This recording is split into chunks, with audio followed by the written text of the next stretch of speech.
राधे राधे। मैं पूजा सिंह आप सभी का धर्म शक्ति चैनल पर स्वागत करती हूँ। क्या आप जानते हैं हरतालिका तीज का व्रत माँ पार्वती ने स्वयं भगवान शिव को पाने के लिए किया था।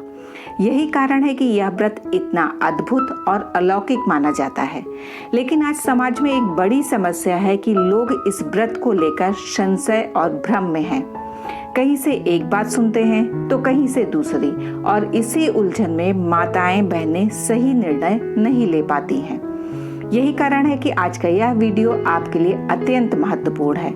इस वीडियो में हरतालिका तीज से जुड़े हर उस प्रश्न का उत्तर मिलेगा जो आपके मन में भी कभी न कभी उठ रहा होगा, चाहे वह सुबह शाम पूजा का संदेह हो, गर्भवती या अस्वस्थ महिला का व्रत कैसे करना चाहिए, या फिर यह कि यदि यह व्रत छूट जाए तो क्या करें। हर सवाल का समाधान इस वीडियो में आपको मिलेगा। तो मेरी आप सबसे विनती है कि वीडियो को पूरा देखें बिना स्किप किए। हो सकता है आपका प्रश्न भी इसमें शामिल हो और आपको आज ही उसका उत्तर मिल जाए। और हाँ, अगर हमारी यह सेवा आपको उपयोगी लगे तो वीडियो को लाइक करें, चैनल को सब्सक्राइब कर लीजिए ताकि भविष्य में आने वाली हर महत्वपूर्ण धार्मिक जानकारी सीधे आप तक समय पर पहुंच पाए। तो आइए अब बिना विलंब किए हुए हम हरतालिका तीज से जुड़े आपके सभी सवालों का समाधान करते हैं।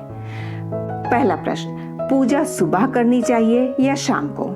यह बहुत सुंदर प्रश्न है। सुबह आपको सामान्य पूजा करनी चाहिए, जैसे रोज भगवान महादेव और माता पार्वती की आराधना करते हैं वैसे ही संकल्प लेकर पूजा करें। लेकिन विशेष पूजा करनी है प्रदोष काल में, यानी सूर्यास्त से 45 मिनट पहले और सूर्यास्त के 45 मिनट बाद तक का जो समय होता है। यही समय भगवान शिव की उपासना के लिए सबसे उत्तम माना गया है। दूसरा प्रश्न, यदि व्रत छूट जाए तो क्या करें? कई बार बीमारी, गर्भावस्था या किसी अन्य कारण से व्रत छूट जाता है। इसमें कोई दोष नहीं है। अगली बार पूरे भाव और श्रद्धा के साथ व्रत करें। भगवान से क्षमा मांगे। भगवान भाव के भूखे हैं, ना कि औपचारिकता के। तीसरा प्रश्न, गर्भवती महिला व्रत कैसे करें? यदि आप गर्भवती हैं, तबीयत ठीक नहीं रहती है तो निर्जल व्रत ना करें। फलाहार लेकर या जल पीकर भी व्रत किया जा सकता है। भगवान से प्रार्थना करें कि अपनी स्थिति बताकर आशीर्वाद लें। स्वास्थ्य और शिशु की रक्षा सबसे पहले है। चौथा प्रश्न, हमारे परिवार में यह व्रत नहीं होता तो क्या मैं कर सकती हूँ? यदि आपके मन में श्रद्धा है तो अवश्य ही कर सकती हैं।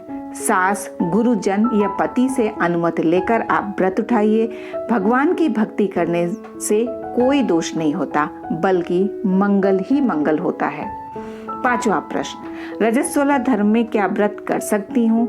हाँ, आप व्रत कर सकती हैं, लेकिन पूजन का कार्य आप किसी और से करवा लें, पति, सास या परिवार के अन्य महिला से। आप संकल्प लेकर व्रत रख सकती हैं। भगवान आपका भाव देखते हैं, विधि नहीं। छठा प्रश्न, मघा नक्षत्र में नया व्रत उठाना ठीक है या नहीं?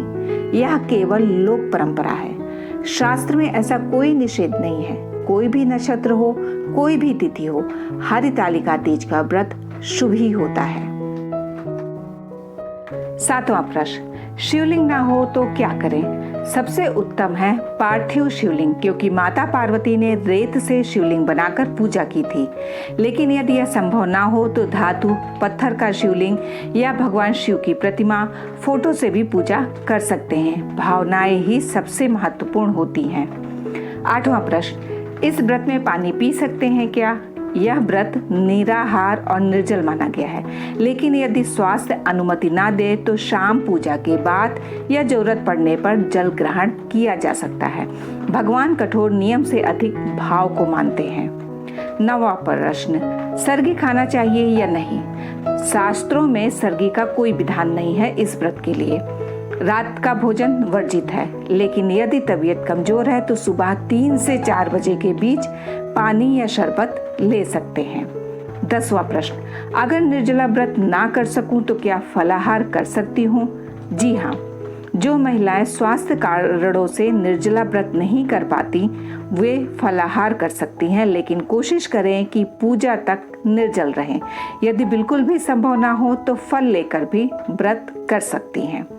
तो ये थे आपके प्रमुख प्रश्नों के समाधान। उम्मीद है कि आज की इस चर्चा से आपके मन के सारे संशय दूर हो गए होंगे।